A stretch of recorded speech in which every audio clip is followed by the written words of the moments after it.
नमस्कार दोस्तों, आपके अपने चैनल हमारे संस्कार में आपका बहुत बहुत स्वागत है। आज हम आपके लिए लेकर आए हैं बैसाख मास महात्म्य में कथा अध्याय 1। लेकिन उससे पहले अगर आप हमारे चैनल पर नए हैं और अभी तक चैनल को सब्सक्राइब नहीं किया है तो आप सभी से निवेदन है, प्लीज़ हमारे चैनल को सब्सक्राइब करें, वीडियो को लाइक करें, ज़्यादा से ज़्यादा शेयर करें ताकि इस कथा के श्रवण का लाभ और लोगों को भी मिल सके। बेल आइकन को दबाना ना भूलें ताकि हमारी आगे आने वाली हर वीडियो की जानकारी आपको नोटिफिकेशन के जरिए मिल जाया करे।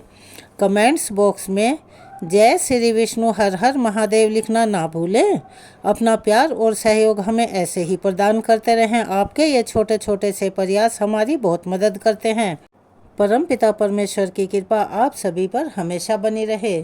भगवान नारायण नर श्रेष्ठ नर, देवी सरस्वती तथा महर्षि वेदव्यास को नमस्कार करके भगवान की विजय कथा से परिपूर्ण इतिहास पुराण आदि का पाठ करना चाहिए, क्योंकि बैसाख के मास को अति उत्तम माना जाता है।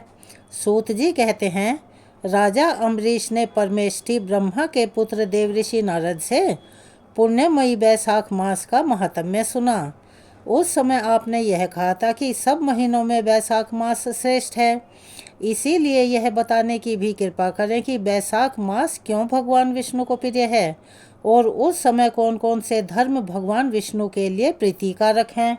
नारद जी ने कहा, बैसाख मास को ब्रह्मा जी ने सब मासों में उत्तम सिद्ध किया है। वह माता की भांति सब जीवों को सदा उनकी इच्छित वस्तुएं प्रदान करने वाला है।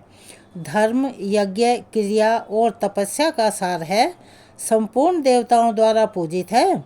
जैसे विद्याओं में वेद विद्या, मंत्रों में प्रणव, वृक्षों में कल्पवृक्ष, धेनुओं में कामधेनु, देवताओं में विष्णु, वर्णों में ब्राह्मण, प्रिय वस्तुओं में प्राण, नदियों में गंगा जी, तेजों में सूर्य, अस्त्र शस्त्रों में चक्र, धातुओं में स्वर्ण, वैष्णवों में शिव तथा रत्नों में कौस्तुभ मणि है।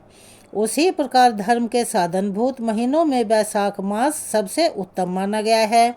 संसार में इसके समान भगवान विष्णु को प्रसन्न करने वाला दूसरा कोई मास नहीं है।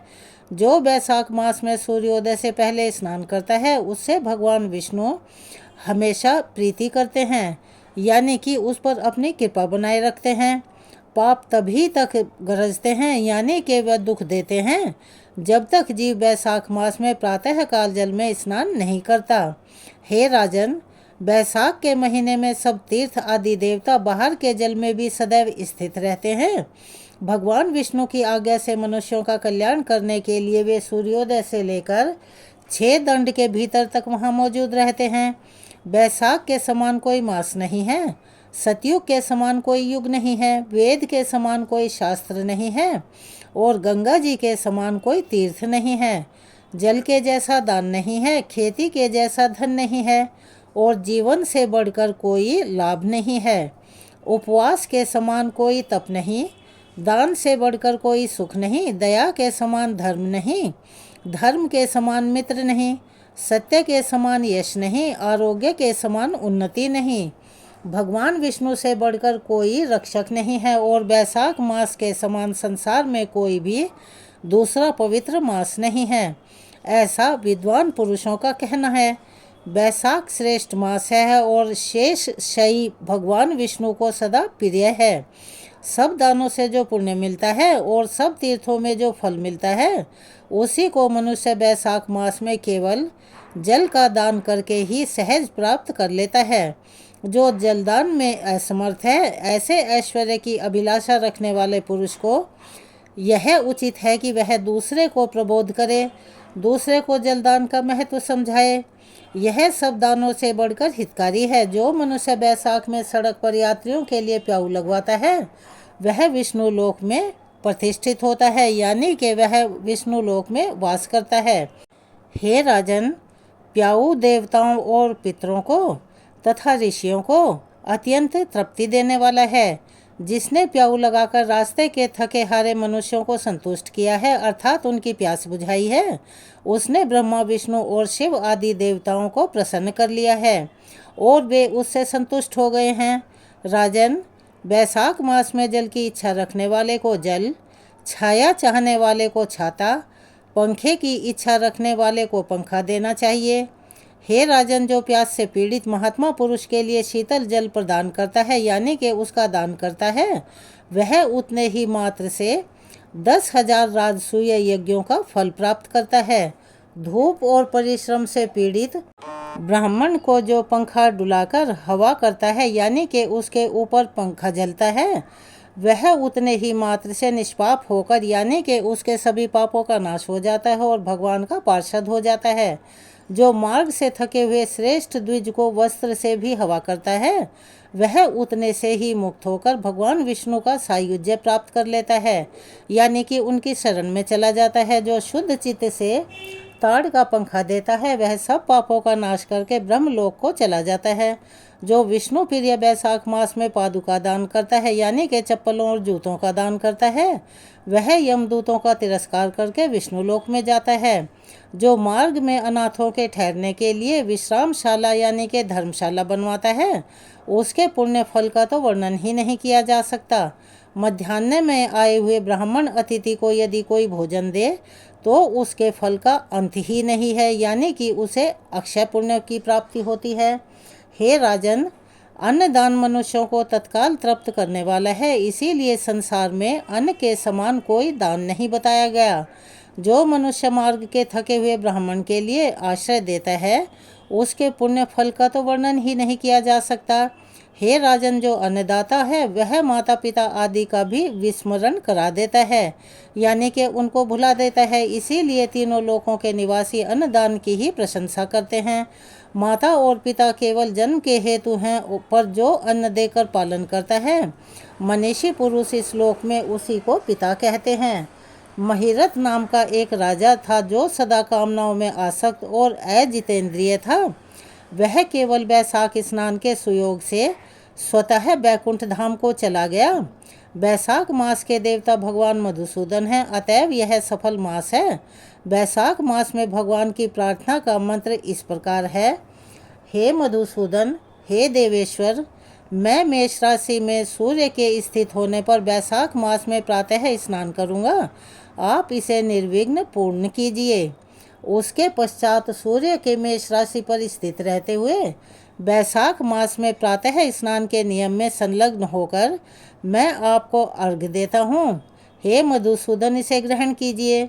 इस प्रकार अर्घ्य समर्पण करके स्नान करें, फिर वस्त्रों को पहनकर संध्या तर्पण आदि सब कर्मों को पूरा करके बैसाख मास में विकसित होने वाले पुष्पों से भगवान विष्णु की पूजा करें।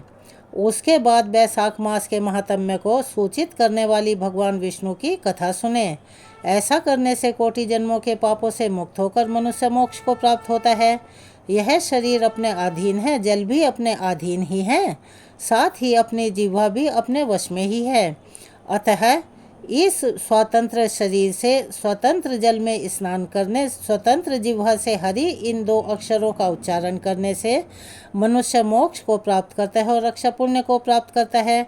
जो बैसाख मास में तुलसी दल से भगवान विष्णु की पूजा नियमित रूप से करता है, वह विष्णु की सानुज्य यानी कि उनका सानिध्य मुक्ति को प्राप्त होता है।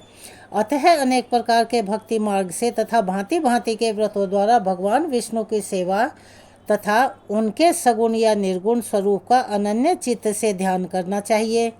नारद जी कहते हैं, एक समय विदेहराज जनक के घर दोपहर के समय श्रुतदेव नाम से विख्यात एक श्रेष्ठ मुनि पधारे, जो वेदों के ज्ञाता थे।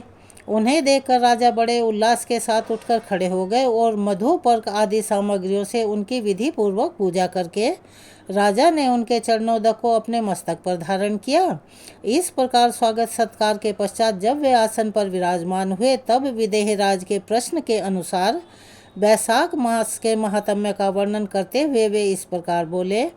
हे राजन, जो लोग बैसाख मास में धूप से संतप्त होने वाला महात्मा पुरुषों के ऊपर छाता लगाते हैं, उन्हें अनन्य पुण्यों की प्राप्ति होती है और अनंत तक वो पुण्य उनके साथ रहते हैं। इस विषय में एक प्राचीन इतिहास का उदाहरण दिया करते हैं। पहले बंग देश में हेमकांत नाम से विख्यात एक राजा थे। वे कुशकेतु के पुत्र, परम बुद्धिमान और शस्त्रधारियों में श्रेष्ठ थे। एक दिन वे शिकार खेलने में आसक्त होकर एक गहन वन में जा घुसे। वहाँ अनेक प्रकार के मृग और वाराह आदि जंतुओं को मारकर जब वे बहुत थक गए, तब दोपहर के समय मुनियों के आश्रम पर गए। उस आश्रम पर उत्तम व्रत का पालन करने वाले शतर्ची नाम वाले ऋषि समाधि लगाए हुए बैठे थे, जिन्हें बाहर के कार्यों का कुछ भी ज्ञान नहीं होता था, यानी कि वो समाधिस्थ ही रहते थे। उन्हें निश्चल बैठे देख राजा को बड़ा क्रोध हुआ और वह आग बबूला हो गए। उन्होंने उन महात्माओं को मार डालने का निश्चय किया। तब उन ऋषियों के 10,000 शिष्यों ने राजा को मना करते हुए कहा कि ओ खोटी बुद्धि वाले नरेश, हमारे गुरु लोग इस समय समाधि में स्थित हैं, बाहर कहाँ क्या हो रहा है इसको ये नहीं जानते, इसीलिए इन पर तुम्हें क्रोध नहीं करना चाहिए। तब राजा ने क्रोध से विवल होकर शिष्यों से कहा, द्विज कुमारों, मैं मार्ग से थका मांदा यहाँ आया हूँ, अतः तुम ही लोग मेरा आतिथ्य करो। राजा के ऐसा कहने पर वे शिष्य बोले, हम लोग भिक्षा मांगकर खाने वाले हैं, गुरुजनों ने हमें किसी के आतिथ्य के लिए आज्ञा नहीं दे रखी है, हम सर्वथा गुरु के अधीन हैं, अतः तुम्हारा आतिथ्य कैसे कर सकते हैं। शिष्यों का यह कोरा सा उत्तर पाकर राजा ने उन्हें मारने के लिए धनुष उठाया और वो बोले, मैंने हिंसक जीवों और लुटेरों के भय आदि से जिनकी अनेकों बार रक्षा की है, जो मेरे द्वारा दिए हुए दानों पर ही पलते हैं, वे आज मुझे सिखलाने चले हैं, ये मुझे नहीं जानते, ये सभी कृतघ्न और बड़े अभिमानी हैं, इन आताताइयों को मार डालने पर भी मुझे कोई दोष नहीं लगेगा। ऐसा कहकर वे कुपित हो धनुष से बाण छोड़ने लगे। बेचारे शिष्य डर के मारे आश्रम छोड़कर वहां से भाग चले। भागने पर भी हेमकांत ने उनका पीछा नहीं छोड़ा और 300 शिष्यों को मार गिराया। शिष्यों के भाग जाने पर आश्रम पर जो कुछ भी सामग्री थी उसे राजा के पापी आत्मा सैनिकों ने लूट लिया। राजा के अनुमोदन से ही उन्होंने वहां इच्छानुसार भोजन किया।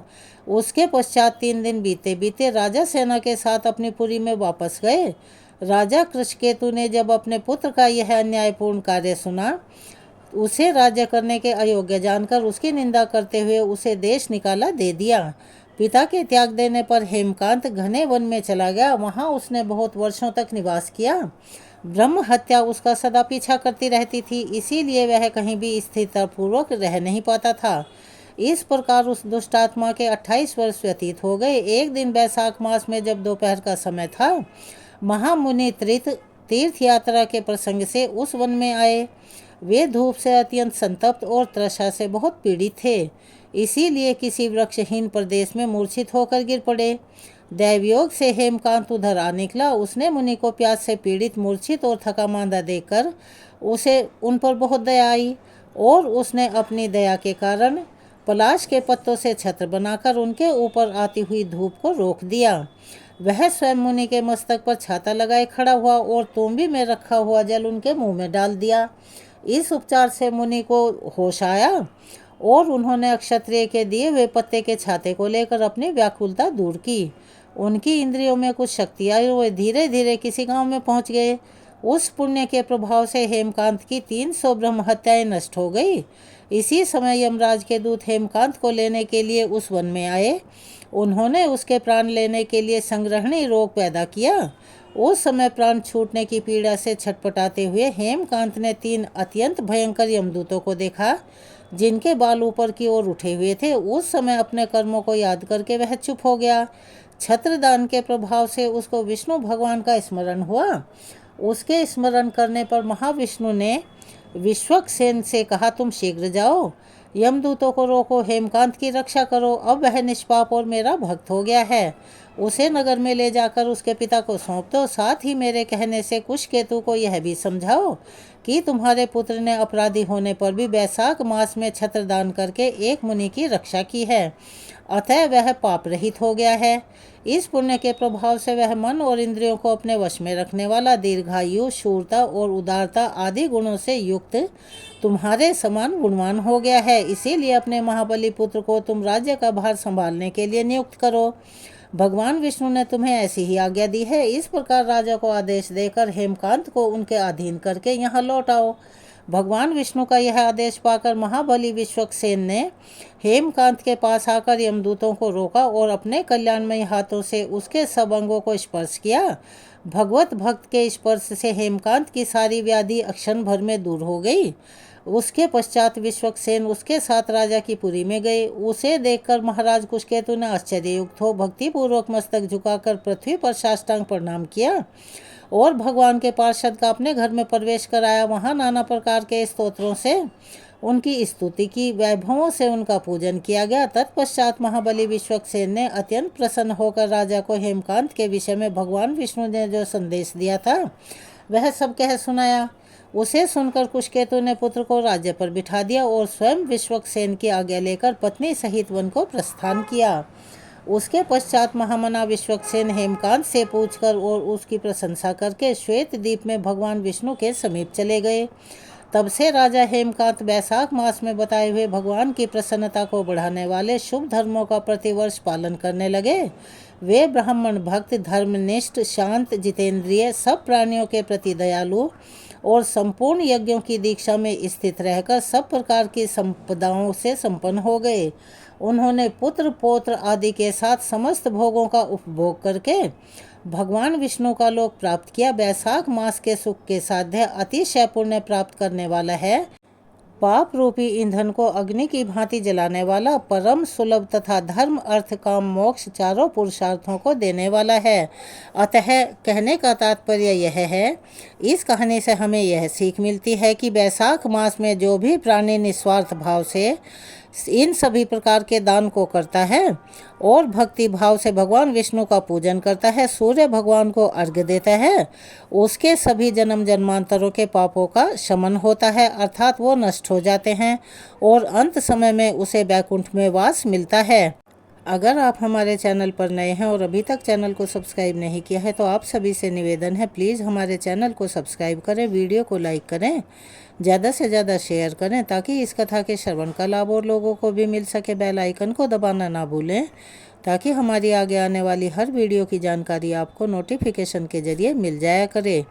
कमेंट्स बॉक्स में जय श्री विष्णु भगवान की, हर हर महादेव लिखना ना भूलें।